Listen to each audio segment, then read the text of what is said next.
6 Minute English from bbclearningenglish.com. Hello, this is 6 Minute English from BBC Learning English. I'm Neil. And I'm Becca.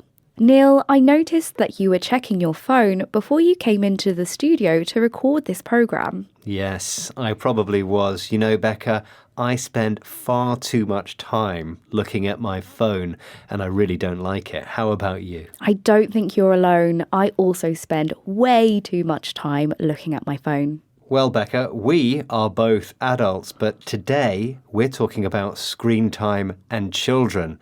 Screen time, that's how much time you spend using devices like smartphones, tablets and laptops. Yes, and it's a particular worry of many parents that their children spend too much time on these devices. At the end of last year, Australia banned access to social media apps for under 16s, and countries like the UK are considering similar measures. So, why is this? In this episode, we'll hear from a clinical psychologist and research associate at the University of Cambridge talking about screen time and children. As usual, we'll be learning some useful new words and phrases, and remember, you'll find all this episode's vocabulary along with a transcript on our website, bbclearningenglish.com. But first, Neil, I have a question for you.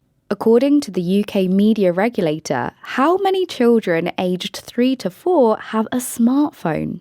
Is it A, 1 in 20, B, 1 in 10, or C, 1 in 5? Wow. Well, I'm going to guess 1 in 20, but I think it's probably more than that. Well, we'll find out the answer later. Dr. Emily Goodacre is a research associate at the University of Cambridge. Here she tells Shona McCullum, presenter of BBC World Service programme Tech Life, her thoughts on whether we should take away children's screen devices completely. Yeah, I think it's not as much as getting them away from technology, but being really intentional about how we use technology with children. For me, the bar absolutely needs to be higher.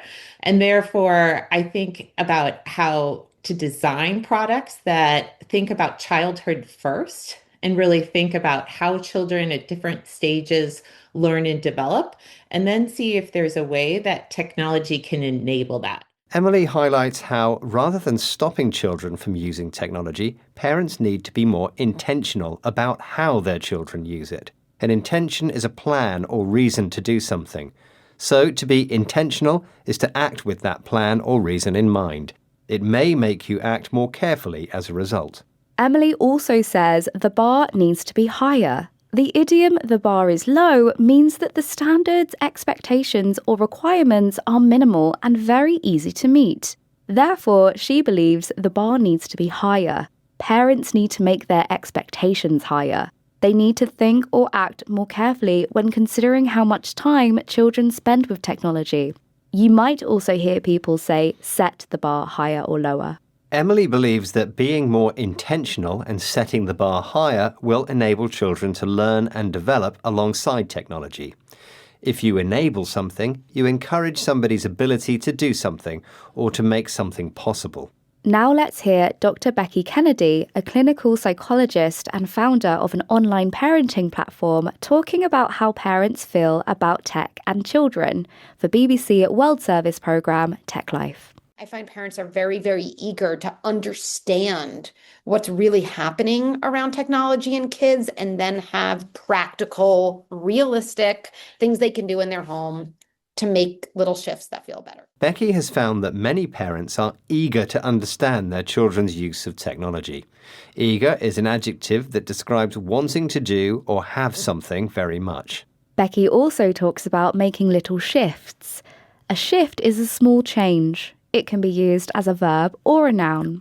Becky shares an example of a shift that can help parents reduce children's screen time, moving the device somewhere it can't be seen. You can even say to a kid, you know why I moved it?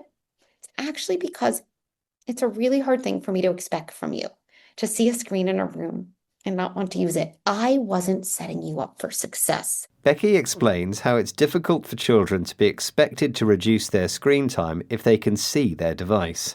Having the device in view doesn't set them up for success. If you set someone up for something, you prepare them for it. Yes, for example, earlier I set Neil up for a shock when I asked him a question about screen time. Neil, I asked you, according to the UK media regulator, how many children aged 3 to 4 have a smartphone? And I said 1 in 20. Well, it is in fact, C, 1 in 5. Wow, I thought it might be more than I said. Now let's recap the vocabulary we've learned, starting with intentional. It's an adjective that describes acting with a plan or reason in mind.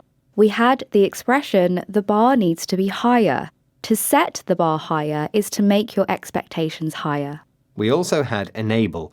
This is to encourage someone's ability to do something or to make something possible. To be eager is to want to do or have something very much. A shift is a small change. You can also use it as a verb to mean changing something slightly. And if you set someone up for something, you prepare them for it. Once again, our 6 minutes are up. If you enjoyed this episode, you'll find a quiz and a free worksheet to practice the vocabulary you've learnt on our website, bbclearningenglish.com. See you again soon, but for now, it's goodbye. Goodbye. 6 Minute English from bbclearningenglish.com.